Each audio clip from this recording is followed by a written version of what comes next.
نحمده ونصلي ونسلم على رسوله الكريم أما بعد فأعوذ بالله من الشيطان الرجيم بسم الله الرحمن الرحيم اهدنا الصراط المستقيم صراط الذين أنعمت عليهم غير المغضوب عليهم ولا الضالين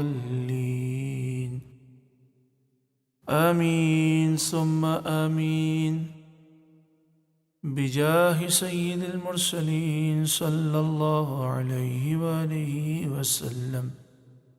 اللہ رب العالمین اس مبارک نشست میں ہم سب کی حاضری قبول و منظور فرمائے۔ آج کی نشست کا عنوان ہے تذکرہ امام حسن رضی اللہ تعالی عنہ۔ آج ہم حضرت امام حسن رضی اللہ تعالی عنہ کے فضائل، آپ کی شان، آپ کی عظمت اور آپ کی سیرت کے متعلق سماعت کریں گے، آپ کی نصیحتوں کو سماعت کریں گے۔ اللہ تعالی ہمیں ان تمام نصیحتوں پر عمل کرنے کی توفیق عطا فرمائے اور حضرت امام حسن رضی اللہ تعالی عنہ کی ہم پر خصوصی نگاہ کرم عطا فرمائے۔ حضرت امام حسن رضی اللہ تعالی عنہ ہجرت کے تیسرے سال سن 3 ہجری میں 15 رمضان المبارک میں پیدا ہوئے۔ رسول اکرم صلی اللہ علیہ وآلہ وسلم نے حضرت علی رضی اللہ تعالی عنہ سے فرمایا کہ اس بچے کا نام رکھو۔ انہوں نے عرض کیا، یا رسول اللہ صلی اللہ علیہ وسلم، اس کا نام آپ رکھیں۔ حضور صلی اللہ علیہ وآلہ وسلم نے فرمایا، میں اس بچے کا وہ نام رکھوں گا جو اللہ تعالیٰ فرمائے گا۔ تو حضرت جبریل علیہ السلام نازل ہوئے اور عرض کیا، یا رسول اللہ صلی اللہ علیہ وسلم، اللہ عز و جل اس صاحبزادے کی پیدائش پر آپ کو مبارکباد پیش فرماتا ہے اور فرماتا ہے کہ اس کا نام حضرت ہارون علیہ السلام کے صاحبزادے شبر کا نام رکھو، جس کے معنی حسن ہے۔ تو حضور صلی اللہ علیہ وآلہ وسلم نے آپ کا نام حسن رکھا اور کنیت ابو محمد۔ پھر پیدائش کے 7ویں دن آپ کا عقیقہ کیا، بال منڈوائے اور حکم فرمایا کہ بالوں کے وزن برابر چاندی صدقہ کی جائے۔ جب حضور اقدس صلی اللہ علیہ وآلہ وسلم کا وصال ہوا تو اس وقت آپ کی عمر صرف 7.5 سال کی تھی۔ اس کے باوجود آپ سے متعدد حدیثیں مروی ہیں۔ صاحب تلقیح نے آپ کا ذکر ان صحابہ میں کیا ہے کہ جن سے 13 حدیثیں روایت کی گئی ہیں۔ 7.5 سال کی عمر ہی کیا ہوتی ہے، اس وقت کی اتنی حدیثوں کا یاد رکھنا اور نقل کرنا آپ کے حافظے کا کمال ہے۔ ابو الحوراء بیان کرتے ہیں کہ میں نے ایک دن حضرت امام حسن سے عرض کی کہ آپ کو کوئی حدیث یاد ہے؟ فرمایا، مجھے یاد ہے ایک بار نبی کریم صلی اللہ علیہ وآلہ وسلم کی بارگاہ میں صدقے کی کھجوریں موجود تھیں۔ ان کھجوروں میں سے ایک کھجور میں نے منہ میں رکھ لی۔ سرکار دو عالم صلی اللہ علیہ وآلہ وسلم نے میرے منہ سے اسے نکال دیا اور فرمایا، اِنَّا آلُ محمد لا تحل لنا الصدقہ، بے شک ہم آل محمد ہیں، ہمارے لیے صدقہ حلال نہیں۔ یعنی جو نبی کریم صلی اللہ علیہ وآلہ وسلم کی اولاد سے ہیں، بلکہ جو ہاشمی خاندان سے ہیں، ان پر زکوٰۃ لینا منع ہے، حرام ہے، صدقہ فطر اور صدقہ واجبہ لینا جائز نہیں ہے۔ آپ نے نبی کریم صلی اللہ علیہ وآلہ وسلم سے بھی حدیثیں مروی کیں، روایت کیں، اور حضرت علی امام حسن اور اپنے ماموں ہند بن ابی حالہ سے بھی آپ نے کئی حدیثیں روایت کیں۔ آپ سے جن راویوں نے حدیثیں آگے روایت کی ہیں ان میں آپ کے شہزادے حضرت حسن مثنیٰ بھی ہیں، ام المومنین حضرت عائشہ صدیقہ رضی اللہ تعالی عنہا بھی ہیں، امام زین العابدین اور ان کے صاحبزادے عبداللہ اور امام باقر اور حضرت اکرمہ، اس کے علاوہ حضرت امام محمد بن سیرین، حضرت جبیر بن نفیر، ابو الحورا، ربیعہ بن شیبان، اس طرح کئی بزرگوں نے آپ سے حدیثوں کو روایت کیا۔ حضرت امام حسن رضی اللہ تعالیٰ عنہ شکل و صورت میں اپنے نانا جان پیارے مصطفیٰ صلی اللہ علیہ وسلم سے بہت مشابہ تھے۔ حضرت علی رضی اللہ تعالیٰ عنہ فرماتے ہیں، الحسن اشبہ رسول اللہ صلی اللہ علیہ وسلم ما بین الصدر الی الرأس، یعنی حضرت حسن رضی اللہ تعالیٰ عنہ سر سے لے کر سینے تک رسول اللہ صلی اللہ علیہ وسلم سے بہت مشابہ ہیں۔ والحسین اشبہ النبی صلی اللہ تعالی علیہ وآلہ وسلم ما کان اسفل من ذلک، اور حضرت حسین رضی اللہ تعالیٰ عنہ نبی کریم صلی اللہ علیہ وآلہ وسلم کے جسم مبارک سے سینے سے لے کر پاؤں تک مشابہ ہیں۔ اعلیٰ حضرت امام اہل سنت امام احمد رضا علیہ الرحمہ فرماتے ہیں، ایک سینے تک مشابہ، ایک وہاں سے پاؤں تک، حسن سبطین ان کے جاموں میں ہے نیما نور کا، صاف شکل پاک ہے دونوں کے ملنے سے آیا، خط تو ام میں لکھا ہے یہ دو ورقہ نور کا۔ اور ارشاد فرماتے ہیں، معدوم نہ تھا سایہ شاہ ثقلین، اس نور کی جلوہ گاہ تھی ذات حسنین، تمثیل نے اس سائے کے دو حصے کیے، آدھے سے حسن بنے ہیں آدھے سے حسین۔ حضرت امام حسن مجتبی رضی اللہ تعالیٰ عنہ کے فضائل میں بہت سی حدیثیں مروی ہیں، جن میں سے کچھ پیش کی جاتی ہیں۔ بخاری شریف کتاب الصلح، باب قول النبی للحسن بن علی لعل اللہ ان یصلح ابنی هذا سید ولعل اللہ ان یصلح به بین فئتین من المسلمین۔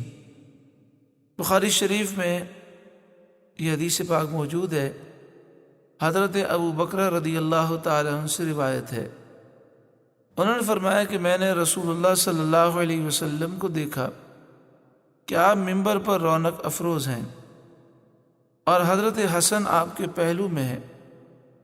آپ کبھی صحابہ کرام کی طرف توجہ فرماتے اور کبھی حضرت حسن کی طرف، اور فرمایا، ابنی ہذا سید، میرا بیٹا یہ سردار ہے، وَلَعَلَّ اللَّهَ أَن يُصْلِحَ بِهِ بَيْنَ فِئَتَيْنِ مِنَ الْمُسْلِمِينَ، امید ہے کہ اللہ تعالیٰ اس کے ذریعے مسلمانوں کے دو گروہ کے درمیان مصالحت کرا دے گا، صلح کرا دے گا۔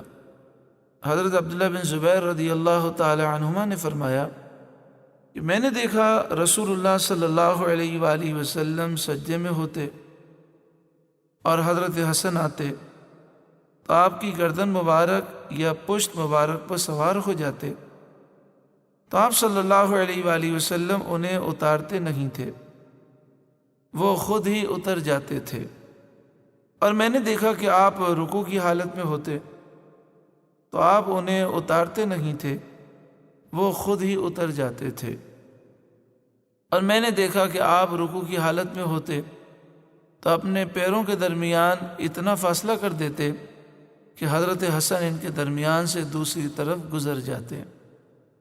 حضور صلی اللہ علیہ وآلہ وسلم حضرت امام حسن اور امام حسین سے بہت پیار فرماتے۔ آپ کے پیار کا انداز یہ بھی تھا کہ آپ چاہتے یہ خوش ہوں، تو نبی کریم صلی اللہ علیہ وآلہ وسلم حضرت حسن کے سامنے اپنی زبان نکالتے۔ حضرت امام حسن جب حضور کی مبارک زبان کو دیکھتے، اس کی خوبصورتی اور اس کی سرخی کو دیکھتے تو بہت ہنستے اور خوش ہوا کرتے۔ بخاری شریف میں ہی حدیث پاک ہے کہ حضرت براء بن عازب رضی اللہ تعالیٰ عنہ فرماتے ہیں کہ میں نے رسول اکرم صلی اللہ علیہ وسلم کو دیکھا کہ آپ حضرت حسن رضی اللہ تعالیٰ عنہ کو اپنے کندھے پر بٹھائے ہوئے ہیں اور دعا فرما رہے ہیں، اللہم انی احبہ فاحبہ، یعنی اے اللہ میں اس سے محبت رکھتا ہوں، تو بھی اس سے محبت رکھ۔ مشکوٰۃ شریف صفحہ نمبر 571 پر ہے۔ حضرت عبداللہ بن عباس رضی اللہ تعالی عنہما سے روایت ہے، وہ فرماتے ہیں کہ رسول کریم صلی اللہ علیہ وسلم حضرت حسن رضی اللہ تعالیٰ عنہ کو اپنے کندھے پر بٹھائے ہوئے تھے۔ کسی صحابی نے کہا، نعم المرکب رکبت یا غلام، غلام کا مطلب ہے بچے، اے بیٹے، اے صاحب زادے تیری سواری بہت اچھی ہے۔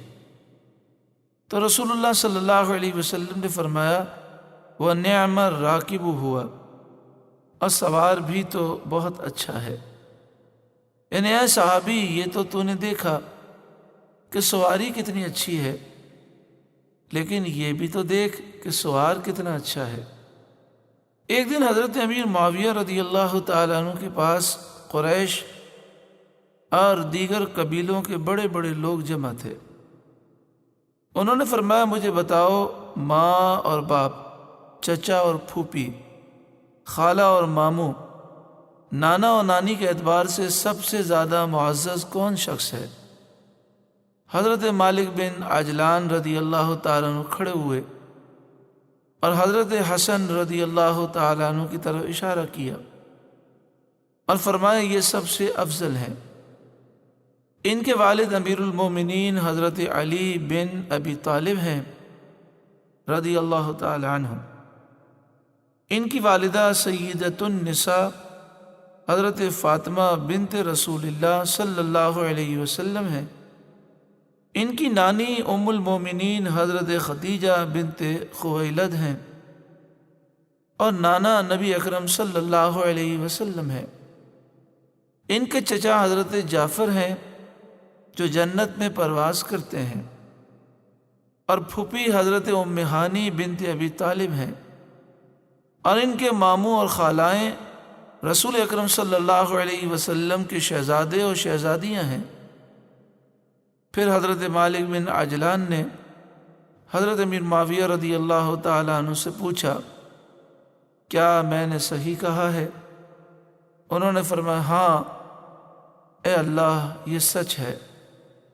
حاکم کی روایت ہے کہ حضرت حسن رضی اللہ تعالیٰ عنہ نے بغیر سواری کے پیدل 25 حج ادا فرمائے۔ حالانکہ اعلیٰ قسم کے اونٹ آپ کے ہمراہ ہوتے تھے، لیکن آپ ان پر سوار نہیں ہوتے تھے اور پیدل راستہ طے فرماتے تھے۔ کسی نے عرض کیا کہ اتنی سواریاں ہیں لیکن آپ حج کے لیے پیدل کیوں سفر کر رہے ہیں؟ تو آپ نے فرمایا، اللہ کے دربار میں سوار ہو کر جاتے ہوئے مجھے حیا محسوس ہوتی ہے۔ خوف خدا کا یہ عالم تھا کہ جب نماز کا وقت ہوتا اور آپ وضو کرتے تو آپ کا رنگ بدل جاتا۔ لوگوں نے وجہ پوچھی تو آپ نے فرمایا، حق علی من اراد ان يدخل علی ذی العرش ان یتغیر لونہ، جس کا ارادہ ہو رب العالمین کی بارگاہ میں حاضر ہونے کا، اس پر لازم ہے کہ اس کا رنگ تبدیل ہو جائے۔ یعنی تم دیکھو تو صحیح میں کس کے دربار میں حاضر ہونے والا ہوں۔ آپ سخاوت میں بے مثال تھے، بسا اوقات ایک ایک شخص کو 1,00,000 درہم عطا فرما دیتے۔ ایک دن آپ نے دیکھا ایک شخص دعا مانگ رہا ہے، آپ نے پیچھے سے اس کی دعا سنی۔ وہ کہہ رہا تھا، اے مالک مجھے 10,000 درہم کی ضرورت ہے، مجھے 10,000 درہم عطا فرما۔ آپ فوراً اپنے گھر گئے اور 10,000 درہم اسے دے دیے۔ اسی طرح ایک شخص نے آپ سے سوال کیا تو آپ نے اسے 50,000 درہم یعنی 50,000 چاندی کے سکے دیے، 500 دینار یعنی 500 سونے کے سکے۔ اب وہ اتنا سارا وزن اٹھانا اس کے لیے مشکل تھا، تو آپ نے فرمایا مزدور لے کر آؤ۔ پھر اپنی چادر اسے دی اور فرمایا مزدور کی اجرت بھی ہم ہی دیں گے۔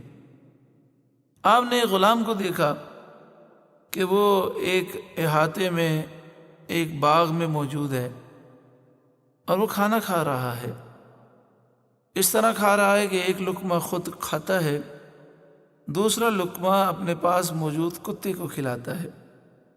آپ نے فرمایا یہ تمہارے کھانے کا کیا انداز ہے؟ تو اس نے کہا کہ مجھے اکیلے کھاتے ہوئے شرم آتی ہے کہ یہ کتا مجھے دیکھ رہا ہے، تو اس شرم کی وجہ سے میں خود بھی کھاتا ہوں، اسے بھی کھلاتا ہوں۔ آپ نے یہ سن کر اس کے آقا سے رابطہ کیا اور یہ غلام خرید کر اسے آزاد کر دیا، اور یہ پورا احاطہ یعنی جو زمین تھی، جو باغ تھا، وہ بھی خرید کر اس غلام کو آپ نے ہدیہ دے دیا، تحفہ دے دیا۔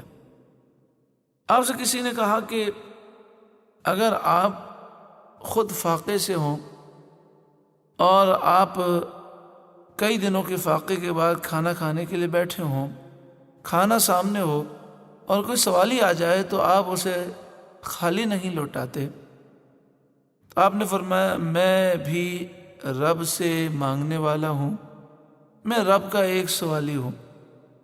مجھے حیا آتی ہے کہ ایک سائل دوسرے سائل کو خالی واپس کر دے۔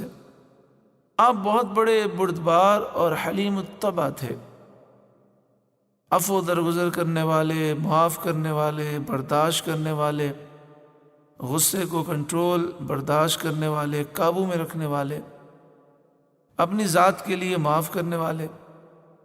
مروان جب مدینہ منورہ میں حاکم تھا تو وہ منبر پر علی الاعلان حضرت علی رضی اللہ تعالیٰ عنہ کو برا بھلا کہتا تھا۔ آپ اسے کچھ جواب ارشاد نہ فرماتے۔ پھر اس نے ایک قاصد کو پیغام دے کر آپ کی طرف بھیجا۔ اس پیغام میں حضرت علی رضی اللہ تعالیٰ عنہ کی گستاخیاں تھیں اور نعوذ باللہ من ذالک اس نے توہین و بیعت بھی کی تھی۔ تو قاصد نے جب آ کر وہ پیغام دیا تو حضرت امام حسن رضی اللہ تعالیٰ عنہ نے فرمایا اس سے کہہ دے کہ واللہ میں تجھ کو گالیاں دے کر تیرے گناہ کم نہ کروں گا، ایک روز ہم دونوں کو اللہ کے سامنے بھی حاضر ہونا ہے، وہ قادر مطلق سب سے زیادہ انتقام لینے والا ہے۔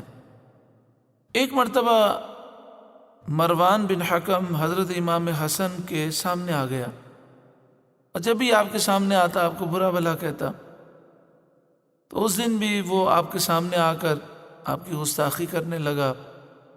آپ خاموش رہے اور آپ نے برداشت کیا۔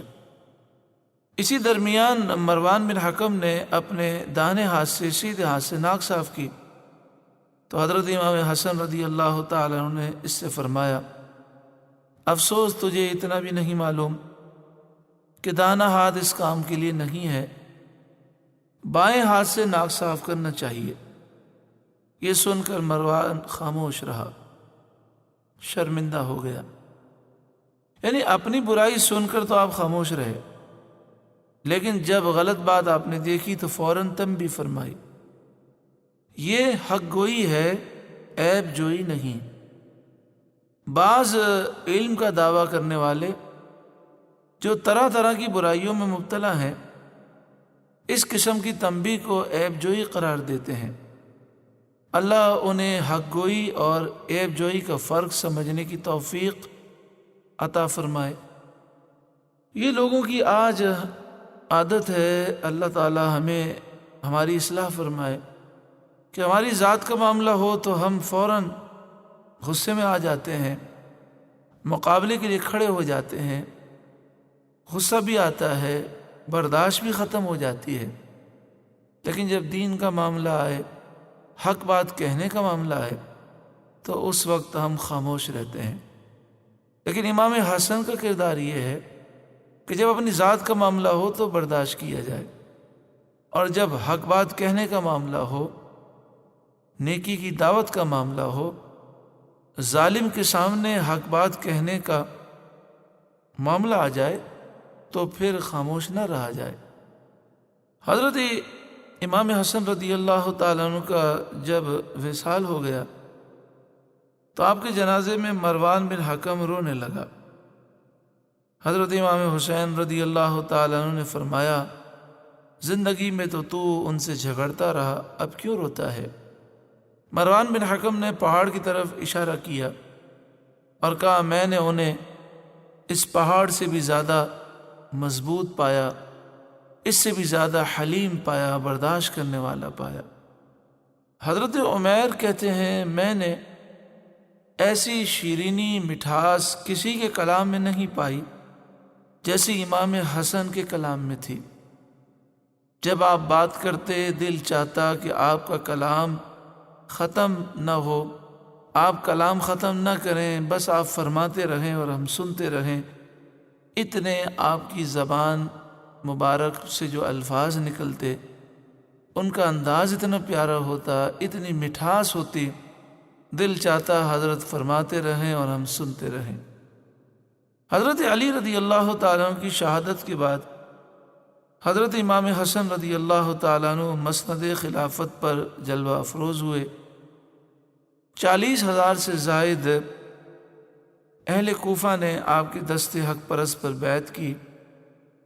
آپ 6 ماہ تک منصب خلافت پر فائز رہے۔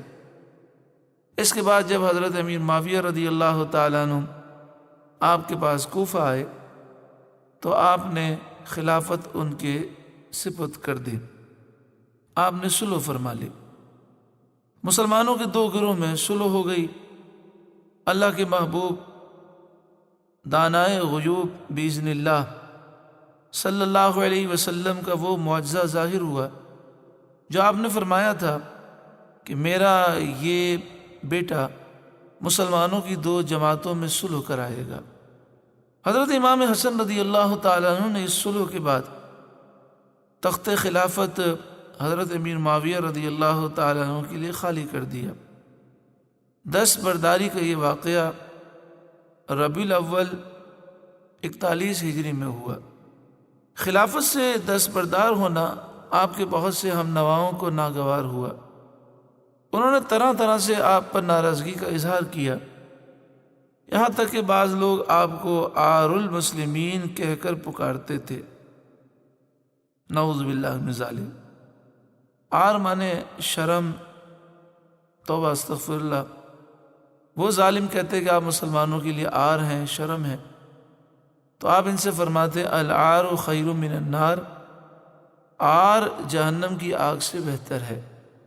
یہی وجہ ہے کہ وہ لوگ جو اپنے آپ کو اہل بیت سے محبت کرنے والا کہتے ہیں اور دعویٰ یہ ہوتا ہے کہ ہم اہل بیت سے بہت محبت کرنے والے ہیں، لیکن ان کا انداز یہ ہوتا ہے کہ وہ صحابہ کرام کی بیعت بھی گستاخی کرتے ہیں، ایسے لوگوں کے یہاں آپ دیکھیں گے کہ حضرت امام حسن کے مقابلے میں امام حسین کا وہ چرچا زیادہ کرتے ہیں، امام حسن کا ذکر وہ کم کرتے ہیں، اس لیے کہ وہ اس پر رنجیدہ ہیں کہ امام حسن نے کیوں صلح کی اور کیوں خلافت حضرت امیر معاویہ رضی اللہ تعالیٰ عنہ کے سپرد کر دی۔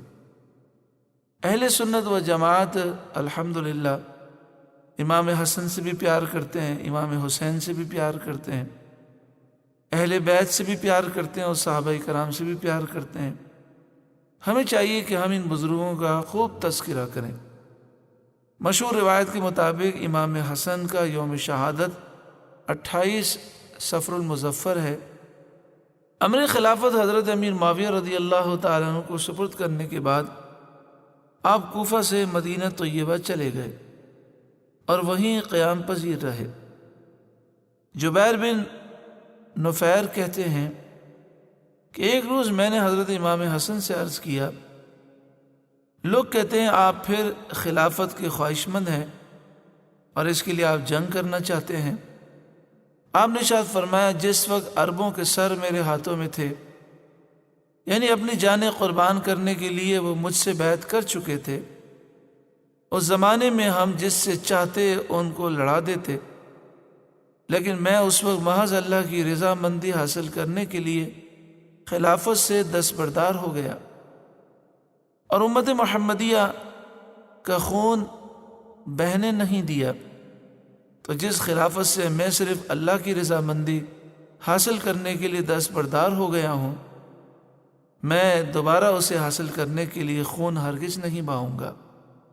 آپ کی بہت سی کرامتوں میں سے ایک کرامت یہ ہے کہ آپ حج کے لیے پیدل سفر کر رہے تھے کہ آپ کے پیروں میں ورم آ گیا۔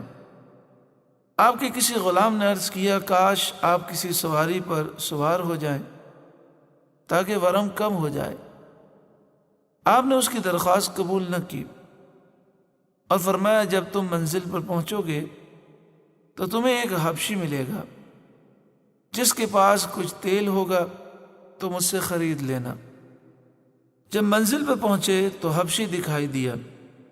حضرت امام حسن رضی اللہ تعالیٰ عنہ نے اپنے غلام سے فرمایا، یہ ہے وہ حبشی جس کے متعلق میں نے بتایا تھا، جاؤ اور اس سے تیل خرید لاؤ اور قیمت ادا کراؤ۔ جیسے ہی وہ غلام حبشی کے پاس گیا اور اس سے تیل طلب کیا تو اس نے پوچھا، یہ تیل کس کے لیے خرید رہے ہو؟ غلام نے کہا، حضرت حسن کے لیے۔ اس نے کہا، مجھے ان کے پاس لے چلو، میں ان کا غلام ہوں۔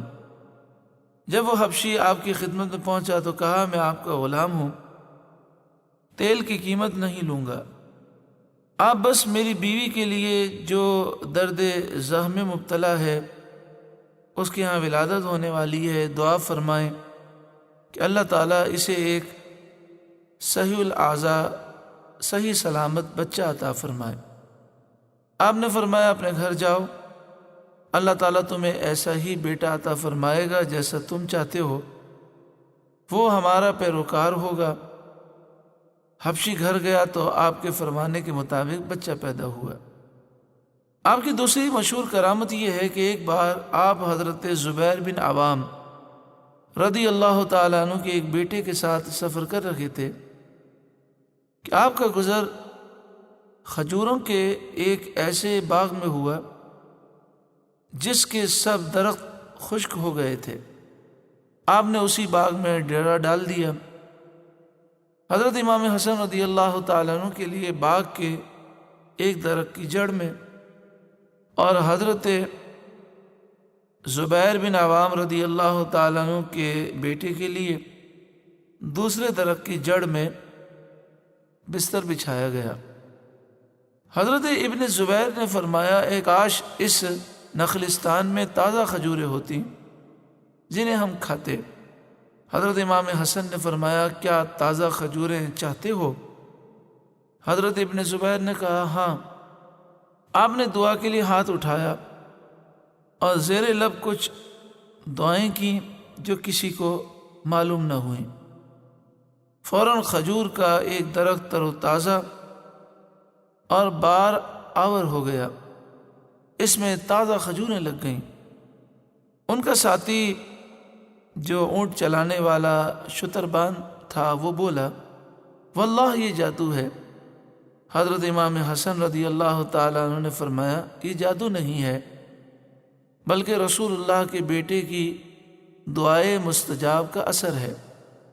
پھر لوگوں نے کھجوروں کو درخت سے توڑا اور سب نے خوب شکم سیر ہو کر کھایا۔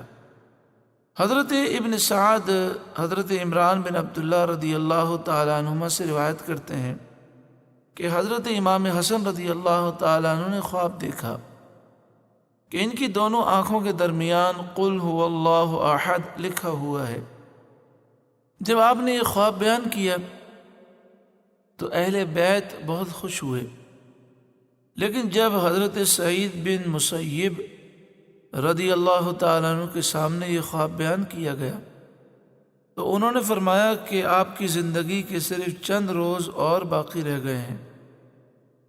یہ تعبیر صحیح واقع ہوئی کہ ایسا خواب دیکھنے کے بعد آپ صرف چند روز بقید حیات رہے، پھر زہر دے کر آپ شہید کر دیے گئے۔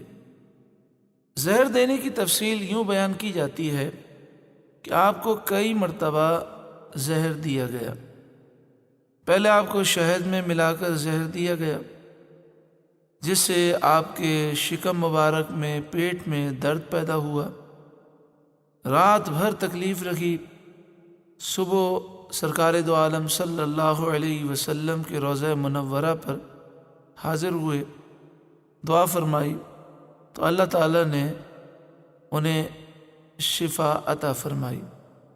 دوسری بار آپ کو زہر آلود کھجوریں کھلائی گئیں۔ 6-7 کھجوریں کھاتے ہی آپ کو سخت تکلیف ہوئی۔ اپنے بھائی حضرت سیدنا امام حسین رضی اللہ تعالیٰ عنہ کے مکان پر تشریف لائے۔ رات بھر آپ تکلیف میں مبتلا رہے۔ صبح اپنے نانا جان صلی اللہ علیہ وسلم کی روضہ مقدسہ پر حاضر ہوئے اور دعا فرمائی تو اس بار بھی اللہ تعالیٰ کی رحمت اور اس کے رسول صلی اللہ علیہ وسلم کی برکت سے زہر کا اثر جاتا رہا۔ بیان کیا جاتا ہے کہ اسی طرح آپ کو 5 بار زہر دیا گیا، اور ایسا زہر جو ہلاک کرنے والا تھا، مگر ہر بار اس کا اثر زائل ہوتا رہا۔ 6ٹھی بار ہیرے کی کنی پیسی ہوئی آپ کی صراحی میں ڈالی گئی، جس کا پانی پیتے ہی ایسا معلوم ہوا کہ حلق سے ناف تک پھٹ گیا اور دل ٹکڑے ٹکڑے ہو گیا، جگر اور آنتوں کے ٹکڑے ہو گئے۔ وصال کے قریب آپ کے بھائی حضرت امام حسین رضی اللہ تعالیٰ عنہ آپ کی خدمت میں حاضر ہوئے اور پوچھا کہ آپ کو زہر کس نے دیا ہے؟ آپ نے فرمایا کیا تم اسے قتل کرو گے؟ حضرت امام حسین رضی اللہ تعالیٰ عنہ نے فرمایا بے شک میں اسے قتل کروں گا۔ آپ نے فرمایا جس کے بارے میں میرا گمان ہے، اگر حقیقت میں وہی زہر دینے والا ہے تو اللہ حقیقی طور پر انتقام لینے والا ہے اور اس کی گرفت بہت سخت ہے، اور جس کے بارے میں میرا گمان ہے اگر وہ زہر دینے والا نہیں ہے تو میں نہیں چاہتا کہ میری وجہ سے کوئی بے گناہ قتل کیا جائے۔ سبحان اللہ۔ حضرت امام حسن کا فضل و کمال کتنا بلند و بالا ہے۔ آپ سخت تکلیف میں مبتلا ہیں، نزا کی حالت ہے، مگر اس وقت بھی انصاف کا بادشاہ اپنے انصاف و عدالت کا نہ مٹنے والا نقش صفحہ تاریخ پر ثبت فرماتا ہے، اور اس کی احتیاط اجازت نہیں دیتی کہ جس کے بارے میں گمان ہے مگر یقین نہیں ہے اس کا نام لینا گوارا کیا جائے۔ 45 سال 6 ماہ اور چند دن کی عمر میں مدینہ منورہ میں سن 49 ہجری میں آپ کا وصال ہوا۔ جنت البقیع میں حضرت فاطمہ زہرا رضی اللہ تعالی عنہ کے پہلو میں مدفون ہوئے۔ آپ کی تاریخ وصال میں مختلف اقوال ہیں، بعض نے 5 ربیع الاول لکھا، لیکن زیادہ مشہور یہی ہے کہ 28 صفر المظفر میں آپ کا وصال ہوا۔ وہ حسن مجتبی سید الاسخیاء، راکب دوش عزت پہ لاکھوں سلام، شہد خار لعاب زبان نبی، چاشنی گیر عصمت پہ لاکھوں سلام۔ بعض کتابوں میں لکھا ہے کہ حضرت امام حسن رضی اللہ تعالیٰ عنہ کی بیوی نے آپ کو زہر دیا تھا۔ مگر یہ لکھنا صحیح ہے یا نہیں، اس کے بارے میں اعلیٰ حضرت امام اہل سنت امام احمد رضا علیہ الرحمہ کے خلیفہ حضرت صدر الافاضل مولانا سید محمد نعیم الدین مراد آبادی علیہ الرحمہ نے ایک مضمون تحریر فرمایا ہے، اس پہ آپ نے تحقیق فرمائی ہے۔ آپ لکھتے ہیں کہ مورخین نے زہر دینے کی نسبت جعدہ بنت اشعث بن قیس کی طرف کی ہے، اور اس کو حضرت امام حسن کی زوجہ بتایا ہے، اور یہ بھی کہا ہے کہ یہ کام اس نے یزید کے کہنے پر کیا، کیونکہ یزید نے اس سے وعدہ کیا تھا کہ تو امام حسن کو زہر دے دے تو میں تجھ سے نکاح کروں گا۔ لیکن اس روایت کی کوئی صحیح سند دستیاب نہیں ہوئی، اور بغیر کسی صحیح سند کے کسی مسلمان پر قتل کا الزام، اور ایسے بڑے قتل کا الزام کس طرح جائز ہو سکتا ہے، قطع نظر اس کے کہ روایت کے لیے کوئی سند نہیں ہے، اور مورخین نے بغیر کسی معتبر ذریعہ یا معتمد حوالے کے بغیر لکھ دیا ہے۔ یہ خبر واقعات کے لحاظ سے بھی ناقابل اطمینان معلوم ہوتی ہے۔ واقعات کی تحقیق خود واقعات کے زمانے میں جیسی ہو سکتی ہے، مشکل ہے کہ بعد کو ویسی تحقیق ہو، خاص کر جب کہ واقعہ اتنا اہم ہو۔ سوال پیدا یہ ہوتا ہے کہ حضرت امام حسن نے کسی کا نام بتایا نہیں، حضرت امام حسین سوال کرتے رہے لیکن آپ نے نام نہیں بتایا، اہل بیت نے کسی کا نام نہیں لیا، اس زمانے میں کسی پر زہر کا الزام نہیں لگایا گیا، تو پھر اتنے صدیوں کے بعد کیسے کہا جا سکتا ہے کہ انہیں زہر فلاں نے دیا؟ تو اب کون ہے جو جادہ کو قاتل ہونے کے لیے معین کرے؟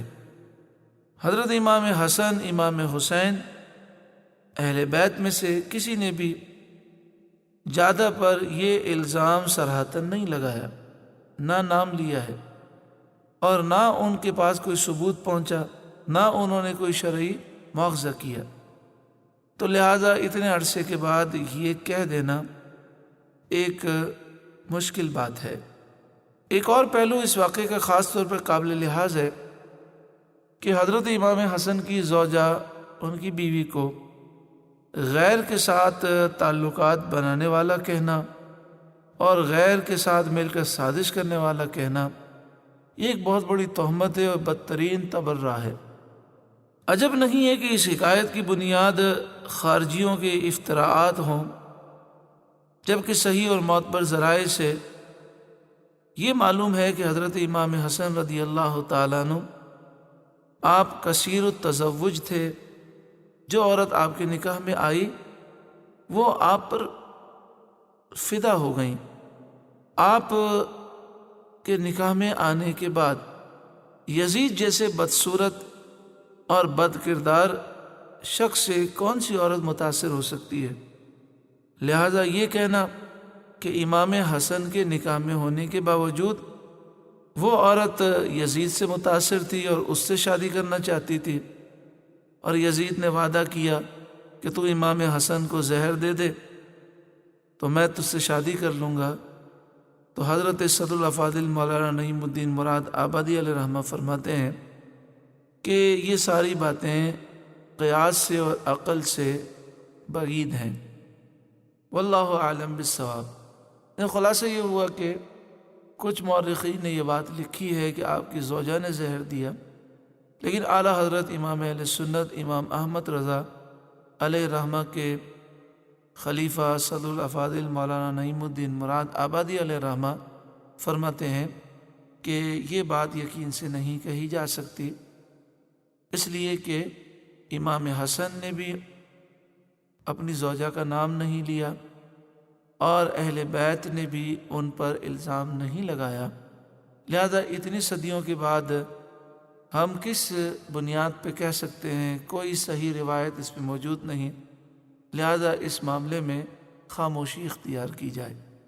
حضرت امام حسن رضی اللہ تعالیٰ عنہ کے پاس جو بھی آتا راہ خدا میں آپ لٹا دیتے۔ اس سخاوت اور صدقہ و خیرات کی وجہ سے بعض اوقات ہاتھ آپ کا تنگ ہو جاتا۔ ایک بار ایسا ہی معاملہ درپیش ہوا۔ آپ نے غریبوں کے وظائف مقرر کیے تھے، ان کی ضروریات کا خیال رکھتے تھے۔ اب غریب سائلین موجود تھے، لیکن بظاہر آپ کے پاس درہم و دینار نہیں تھے۔ حضرت امیر معاویہ رضی اللہ تعالیٰ عنہ آپ کو سالانہ 1,00,000 درہم کا وظیفہ بھیجا کرتے تھے۔ حضرت امیر معاویہ رضی اللہ تعالیٰ عنہ نے بھی وہ وظیفہ نہیں بھیجا تھا، وہ بھول گئے تھے۔ تو آپ نے چاہا کہ میں خط لکھ کر انہیں یاد دلاؤں، کیونکہ آپ کو اپنی فکر نہیں تھی، بلکہ آپ کے دل میں خیال تھا کہ جو غریب غربا ہیں جن کی میں مدد کرتا ہوں وہ انتظار میں ہیں، انہیں ضرورت ہے۔ تو آپ خط لکھنے لگے، پھر آپ رک گئے۔ رات کو خواب میں حضور صلی اللہ علیہ وسلم کی زیارت ہوئی۔ آپ صلی اللہ علیہ وسلم نے پوچھا، حسن کیا حال ہے؟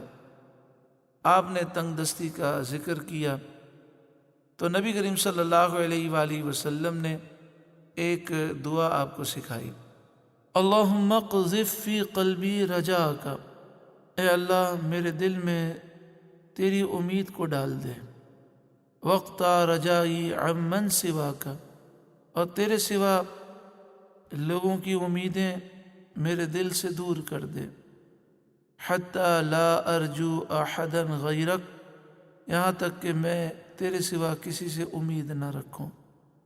یعنی اے مالک مجھے ایسی امیدیں عطا فرما کہ ہر وقت میں تیری ہی طرف رجوع کروں، اور لوگوں سے امید لگانے سے مجھے محفوظ فرما۔ اللہم وما ضعفت عنہ قوتی وقصر عنہ عملی ولم تنتہی الیہ رغبتی ولم تبلغ مسألتی ولم یجری علی لسانی مما اعطیت احدا من الاولین والآخرین من الیقین۔ اس کا مفہوم یہ ہے کہ اے مالک، اولین اور آخرین میں سے جسے تو نے یقین کی پختہ منزل عطا فرمائی، فخصنی بہ یا رب العالمین، اے رب العالمین مجھے بھی وہ منزل عطا فرما۔ آپ نے اس دعا کا ورد کیا۔ ابھی ہفتہ ہی گزرا تھا کہ حضرت امیر معاویہ رضی اللہ تعالیٰ عنہ نے 1,00,000 کے بجائے 15,00,000 درہم بھجوا دیے۔ آپ نے اللہ تعالیٰ کا شکر ادا کیا کہ وہ کریم دعا کرنے والوں کو مایوس نہیں کرتا۔ خواب میں حضور صلی اللہ علیہ وسلم کی پھر زیارت ہوئی۔ پوچھا اب کیا حال ہے؟ عرض کی اچھا ہے۔ آقا صلی اللہ علیہ وسلم نے فرمایا، بیٹا جو شخص اپنے خالق سے مانگتا ہے اور مخلوق سے امید نہیں رکھتا، اللہ تعالیٰ اس پر ایسا ہی فضل فرماتا ہے۔ آپ کی طرف منسوب کچھ اشعار ہیں۔ بعض کتابوں میں لکھا ہے کہ یہ اشعار حضرت علی کے ہیں، بعض نے حضرت امام حسن، امام حسین کی طرف منسوب کیا، لیکن علامہ عبد القادر طبری کہتے ہیں کہ یہ اشعار امام حسن کے ہیں۔ ان اشعار میں بڑی پیاری نصیحتیں ہیں۔ اللہ تعالیٰ ہمیں ان نصیحتوں پر عمل کرنے کی توفیق عطا فرمائے۔ آپ نے ارشاد فرمایا، اغنا عن المخلوق بالخالق، خالق سے لو لگا، مخلوق سے بے پرواہ ہو جا۔ واغنا عن الکاذب بالصادق، سچے سے لو لگا، جھوٹے سے بے پرواہ ہو جا۔ واسترزق الرحمن من فضلہ، رحمان سے اس کے فضل کے ذریعے رزق مانگ، رزق کا سوال کر۔ فلیس غیر اللہ من رازق، پس اللہ کے سوا کوئی رزق دینے والا نہیں۔ من ظن ان الرزق فی کفہ، جس نے یہ سمجھا کہ رزق اس کے قبضے میں ہے، وہ اپنی محنت اور طاقت سے حاصل کرتا ہے۔ فلیس بالرحمن واثق، تو وہ رحمان پر بھروسہ کرنے والا نہیں۔ او ظن ان الناس یغنونہ، یا یہ سمجھا کہ لوگ اسے مالدار کر دیں گے، مال دیں گے، لوگ روزی دیں گے۔ ذلت بہ النعلان من حالق، اس کے تو پاؤں پہاڑ کی چوٹی سے پھسل گئے، اور جو پہاڑ کی چوٹی سے پھسلا وہ ہلاک ہو گیا۔ کتنی پیاری نصیحتیں ہیں کہ لوگوں سے بے پرواہ ہو جائیں، رب العالمین کی طرف متوجہ ہوں۔ جب رب کی بارگاہ میں جھک جائیں گے تو وہ لوگوں سے بے نیاز کر دے گا۔ اللہ ہی سے روزی طلب کریں، کیونکہ اس کے سوا کوئی روزی دینے والا نہیں۔ تو لوگوں کی چاپلوسی کرنے کی کیا ضرورت ہے؟ گناہ کرنے کی کیا حاجت ہے؟ اللہ روزی دینے والا ہے، اس کی فرمانبرداری کریں، اس سے روزی طلب کریں۔ جو روزی لکھی ہے وہ ضرور عطا فرمائے گا۔ جو شخص یہ سمجھتا ہے کہ میری ہوشیاری، میرا علم، میری محنت ہے جس کی وجہ سے مجھے روزی مل رہی ہے، تو ایسا شخص رب العالمین پر بھروسہ کرنے والا نہیں۔ اور جو یہ سمجھتا ہے کہ میں لوگوں کی چاپلوسی کروں گا، آگے پیچھے گھوموں گا تو لوگ مجھے مالدار کر دیں گے، تو اس کا پاؤں تو پہاڑ کی چوٹی سے پھسل گیا۔ اب بتائیں، جس کا پاؤں پہاڑ کی چوٹی سے پھسل جائے تو وہ پھر تیزی سے نیچے آئے گا اور ہلاک و برباد ہو جائے گا۔ بابو مدینۃ العلم حضرت علی رضی اللہ تعالیٰ عنہ کے یہ شہزادے اپنے والد کی طرح بہترین خطیب تھے۔ آپ سے منقول حکمت اور نصیحت پر مبنی کلمات سے آپ کی فصاحت و بلاغت اور واض و خطابت کا بخوبی اندازہ ہوتا ہے۔ ایک دن حضرت مولا علی رضی اللہ تعالی عنہ نے فرمایا، بیٹا کبھی مجھے بھی تقریر سناؤ۔ عرض کی، آپ کے سامنے شرم آتی ہے۔ ایک بار حضرت علی نے چھپ کر آپ کی تقریر سنی۔ آپ نے بہت فصیح و بلیغ خطبہ دیا۔ فارغ ہوئے تو حضرت علی نے فرمایا، ذریۃ بعدها من بعد، یہ تو ایک ہی نسل ہے جس میں ایک دوسرے کا فرزند ہے۔ ایک بار بابو مدینۃ العلم سیدنا علی المرتضی رضی اللہ تعالیٰ عنہ نے اپنے شہزادے سیدنا امام حسن مجتبی رضی اللہ تعالیٰ عنہ سے چند سوالات کیے، جن کے آپ نے نہایت عمدہ جوابات دیے۔ جلیل القدر باپ اور صاحب علم و دانش صاحب زادے کی گفتگو سماعت کریں۔ حضرت مولا علی کرم اللہ وجہہ الکریم نے پوچھا، میرے بیٹے بتاؤ اچھا کام کیا ہے؟ امام حسن نے عرض کی، بری شے کو دفع کرنا، یعنی وہ چیز جو لوگوں کو تکلیف دیتی ہے، بری چیز ہے، اس کو دور کرنا، یہ اچھا کام ہے۔ ساتھ ساتھ ہم دعا بھی کرتے رہیں، یا اللہ ہمیں بھی یہ اچھا کام کرنے کی توفیق عطا فرما۔ آپ نے فرمایا، شرافت اور بزرگی کیا ہے؟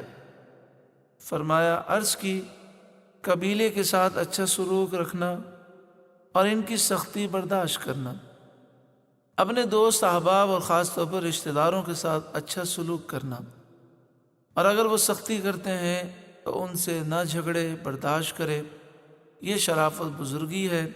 اللہ یہ ہمیں عطا فرمائے۔ آپ نے فرمایا، سخاوت کیا ہے؟ تو امام حسن نے عرض کی، تنگی اور فراخی میں مال خرچ کرنا، یعنی جب مال زیادہ ہو تب بھی اللہ کی راہ میں مال خرچ کریں، لوگوں کی مدد کریں۔ جب تنگی ہو اس وقت بھی اپنی طاقت کے مطابق مال خرچ کریں۔ اللہ ہمیں یہ بھی توفیق عطا فرمائے۔ مولا علی رضی اللہ تعالی عنہ نے فرمایا، ملامت کیا ہے؟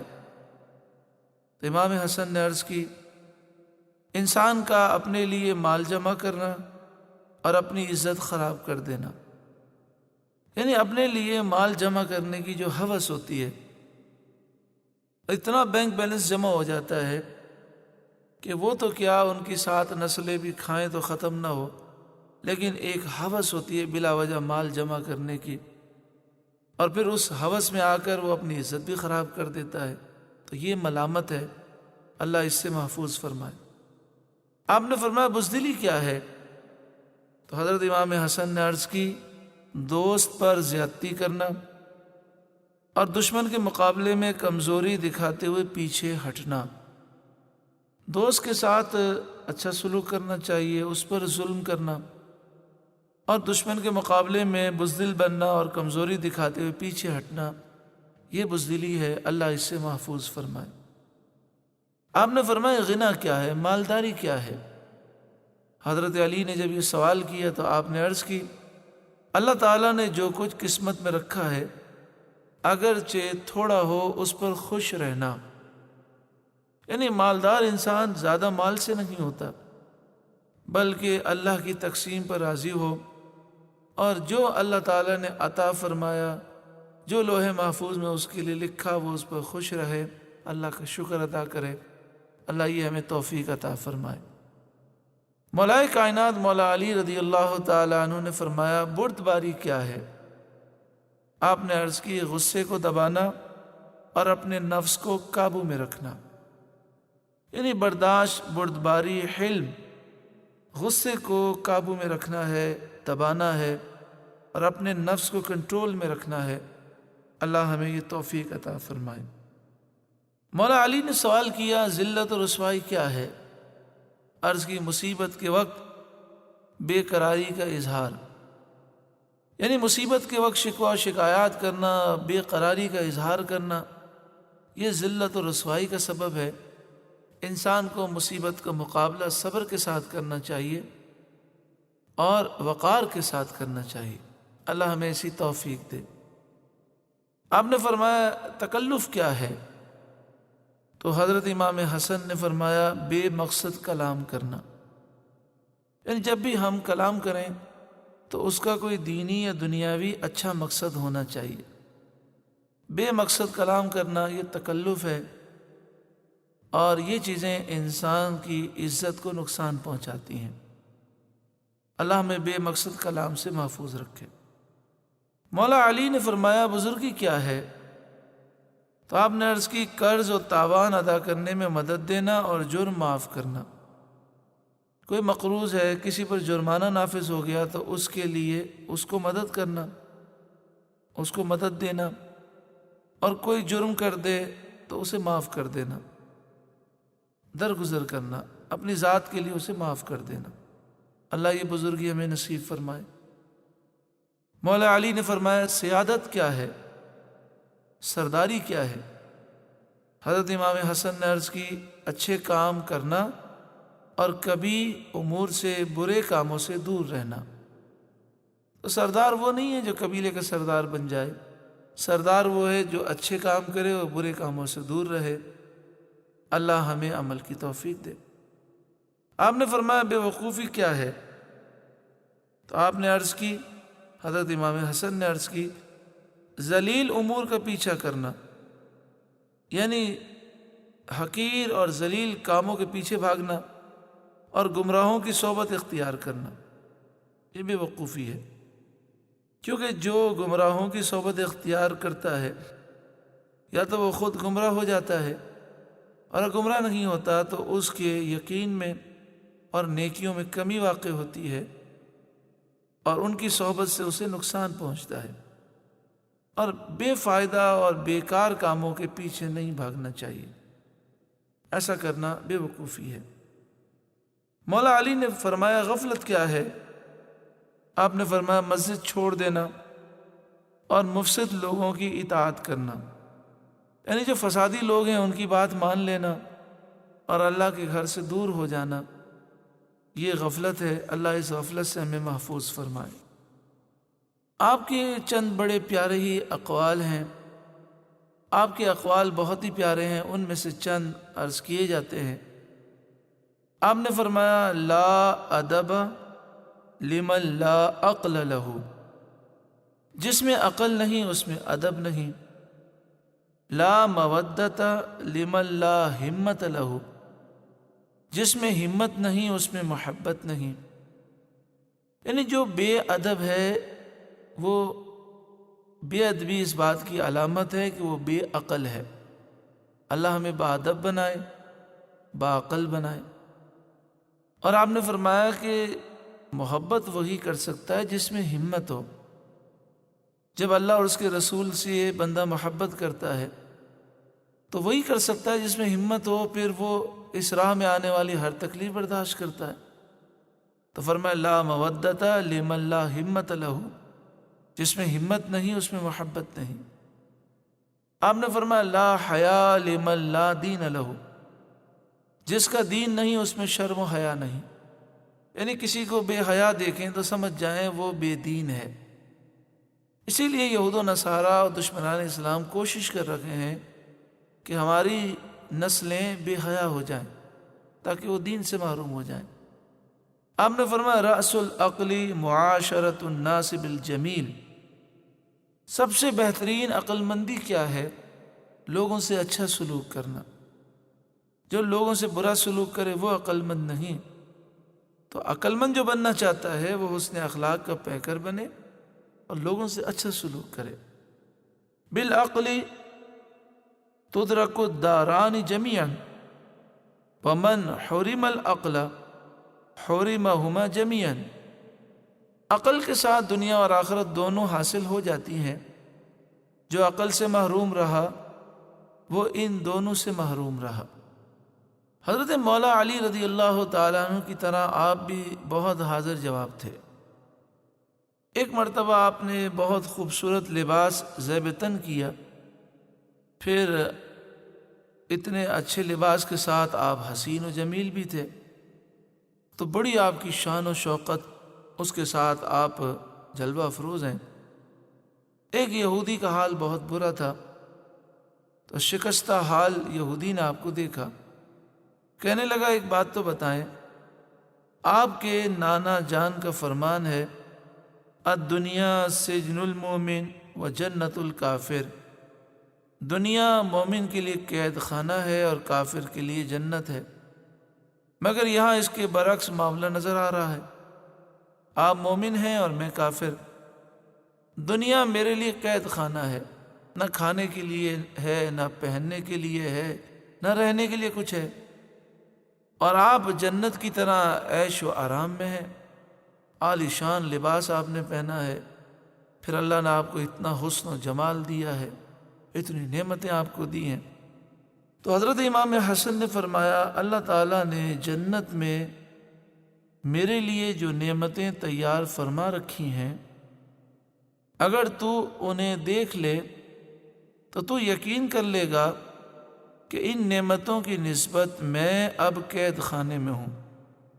اسی طرح اگر تو وہ عذاب دیکھ لے جو اللہ تعالیٰ نے تیرے لیے آخرت میں مقدر فرمایا ہے، تو موجودہ حالت کو تو جنت سمجھنے لگے گا۔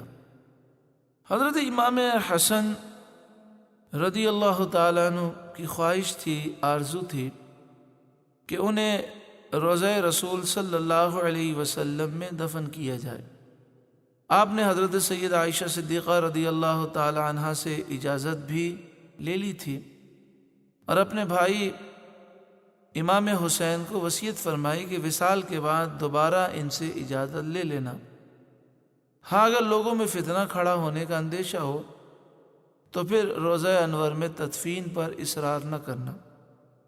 آپ کا وصال ہوا تو امام حسین رضی اللہ تعالیٰ عنہ نے حضرت سید عائشہ صدیقہ رضی اللہ تعالیٰ عنہا سے تدفین کی دوبارہ اجازت چاہی، تو آپ نے بڑی خوشی سے اجازت دے دی، مگر مروان آڑے آیا، اس نے شور شرابہ کیا، تو حضرت امام حسین رضی اللہ تعالیٰ عنہ نے یہ دیکھا کہ لوگوں نے تلواریں نکال لیں اور اس سے مقابلے کے لیے تیار ہو گئے، تو امام حسین نے فرمایا کہ امام حسن کی وصیت تھی کہ اگر فتنہ کھڑے ہونے کا اندیشہ ہو تو زبردستی نہ کی جائے، اصرار نہ کیا جائے۔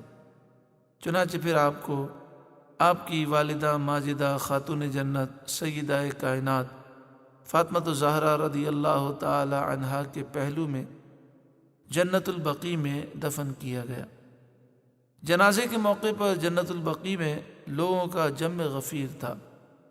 حضرت ثعلبہ بن ابی مالک کہتے ہیں میں اس اجتماع کثیر میں موجود تھا، مجمع کی کثرت کا یہ عالم تھا کہ اگر سوئی بھی پھینکی جاتی تو زمین پر گرنے کے بجائے کسی انسان پر گرتی۔ آپ کثیر الاولاد تھے۔ اس سلسلے میں مختلف روایات ہیں۔ ایک روایت کے مطابق آپ کے شہزادوں کے یہ نام ہیں: حضرت عبداللہ، حضرت قاسم، حضرت حسن یعنی حسن مثنی، حضرت زید، حضرت عمر، حضرت عبید اللہ، حضرت عبد الرحمن، حضرت احمد، حضرت اسماعیل، حضرت حسین، حضرت عقیل، حضرت ابو بکر، حضرت عمر، یعنی آپ کے تقریباً 13 شہزادوں کا ذکر ملتا ہے۔ ان میں سے 4 شہزادے حضرت امام قاسم، حضرت عبداللہ، حضرت ابو بکر اور حضرت عمر میدان کربلا میں شہید ہوئے۔ حضرت امام حسن کی اولاد میں سے صرف حضرت حسن مثنی، جن کا وصال ہوا 120 ہجری میں، اور حضرت زید، جن کا وصال ہوا 97 ہجری میں 97 ہجری میں، ان سے حسنی سعادات کا سلسلہ دنیا میں باقی ہے۔ یہ دونوں صاحبزادے جلیل القدر عالم دین اور سیرت و کردار میں اپنے والد ماجد کے صحیح جانشین تھے۔ یہ دونوں صاحبزادے بھی جلیل القدر عالم دین اور سیرت و کردار میں اپنے والد کے جانشین تھے۔ حضرت حسن مثنی کی اولاد سے بڑے بلند پایہ اولیاء اور علماء پیدا ہوئے۔ سید الاولیاء غوث اعظم شیخ عبد القادر جیلانی کا شجرہ نسب بھی حضرت حسن مثنی کے توسط سے حضرت امام حسن مجتبیٰ تک پہنچتا ہے۔ اسی طرح کراچی میں جو عظیم بزرگ ہیں حضرت عبداللہ شاہ غازی، آپ بھی حسن مثنی کے ذریعے امام حسن کی اولاد سے ہیں۔ اللہ تبارک و تعالی امام حسن رضی اللہ تعالیٰ عنہ کی برکتوں سے ہم سب کو مالا مال فرمائے اور ان کی پیاری پیاری نصیحتوں پر ہمیں عمل کرنے کی توفیق اور سعادت نصیب فرمائے۔ آمین بجاہ سید المرسلین صلی اللہ علیہ وآلہ وسلم۔